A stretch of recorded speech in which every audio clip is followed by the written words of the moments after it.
Hi everyone, I am Jack Red. I've been waiting for a while for part 2 of 20 of the top Sega Genesis games by Score Attack, and I was surprised about two things.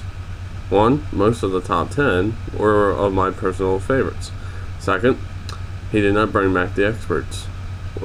But he did bring in, for one little part, High School Ben, which I didn't mind because it could be so much fun having him around. So,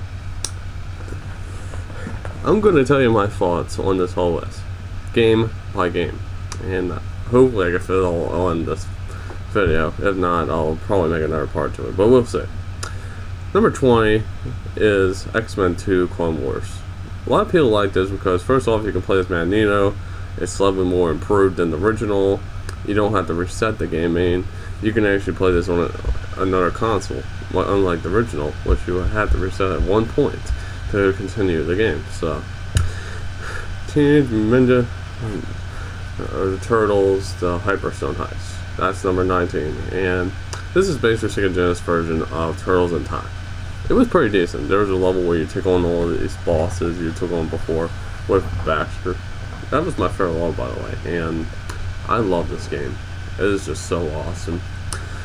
Number 18 is Mutant Football League. Now, I thought there would never be a football game I would like, or a hockey game, but I was wrong. I actually got into both games of this series. The football one, which was actually a lot better, and the hockey one, which was okay, but it could have done better. Next one is Shining Force. It's pretty decent. It kind of reminds me of Final Fantasy in a way. It does an awesome concept. Let's see what else. Number 16, Ultra Base. This one I remember back from my childhood. This game was awesome. You get 5 base forms. You go through these 5 levels, and guess what? You can play the game again. And guess what? It gets harder as it goes. The score keeps going, depending if you're still in that life or not. Well, you see what I mean if you're playing it. Kid Chameleon was awesome. You play as a kid who can actually transform. I mean, I like this game. It's just one of the coolest games I ever heard of on the Sega Genesis. I know a lot of you would like it. Comic Zone. When I first played this on Sonic Mega Collection Plus. I love this game. It's one of the hardest beat-em-up games ever, but it's also a pretty decent one. It was one of the last Sega Genesis games ever. I think one of the real last ones in that period was also the Ooze, but Ooze didn't do so well. Okay, the creator of Metal Gear actually said this was a good game. Number 13, Out of This World, which at another place is called Another World. It's a pretty decent game. It might look like shit, but believe me, this game is a lot more than it looks. I am dead serious. So, number 12 is Earthworm Jim 2. I agree that this one was actually better than the original. I honestly do. It was just so much more fun. Number 11 is Mortal Kombat. It is true that at that period, that the main reason why people picked the Sega Genesis version then the Super Nintendo version was because it gives you the full context of the fatality. Therefore, you get the full context of blood and gore when it comes to fatalities. Super Nintendo, you got blood, but you can make blood appear with a code. But that's all you do with the blood code in the Super Nintendo version, and that's why it's the worst version ever made, just mainly for that. So, number 10 is Golden Axe. This one was another personal favorite. I love this game. It's one of the best beat-em-ups of all time. Also one of the best hack and slash, which is a genre to beat 'em ups. Just in case you were wondering, I love this game. It's just so fun to play. You can either play as a warrior, this little guy with an axe. You can play as a woman with a sword, but I like playing as the warrior. He's awesome. Next one is Fencer Man, another personal favorite. I love this game. I played the sequel. I can agree that the original was slightly better. I mean, not trying to say the sequel sucked, which it didn't. I'm just saying that the original was just better. So, next one is Castlevania Bloodlines. I actually like this game a lot.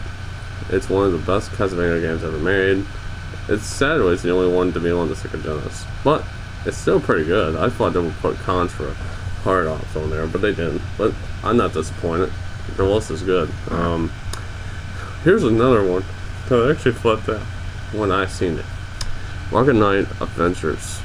Now, I know Happy Video Game Nerd actually did this game, and a lot of the games he did were not as good, but this one was the best one he did. One of the truest Sega Genesis games you can actually find. And to be quite honest with you, I miss playing the game. Shinobi 3. What a classic game that is. I mean, I can agree that it could be the best for him, but for me, Revenge of Shinobi was the best one. I know a lot of people, it's a debate really, which one is truly the best. And you know what else? Shadow Dancer is not even in this debate, believe it or not. It ain't. Next up is Phantasy Star 2. Before I made this video, I played a little bit of it. I like it. It's pretty decent. I have to say I'm going to get more into it. I'll be honest with you, it's hard for me to get into RPGs. I mean, I'm not too patient of the guy to play RPGs and max out and all that. But I'm just letting you know this before I just throw the message out. Number 4 is Gunstar Heroes. This game is just flat out fun. It is basically, you shoot everything on the screen.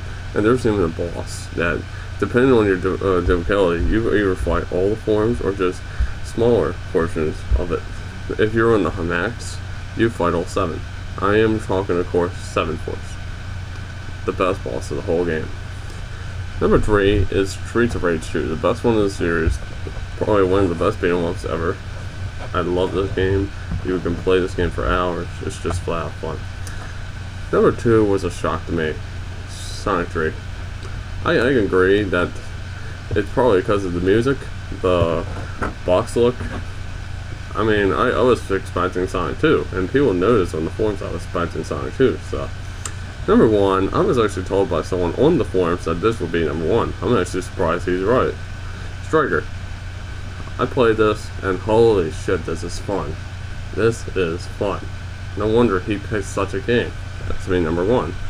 So, this is my thoughts on the top 20 Sega Genesis games. I'll be making more videos today, just to let you all know. I'm going to get caught up on all your suggestions. See you all later, and hope you enjoy the video.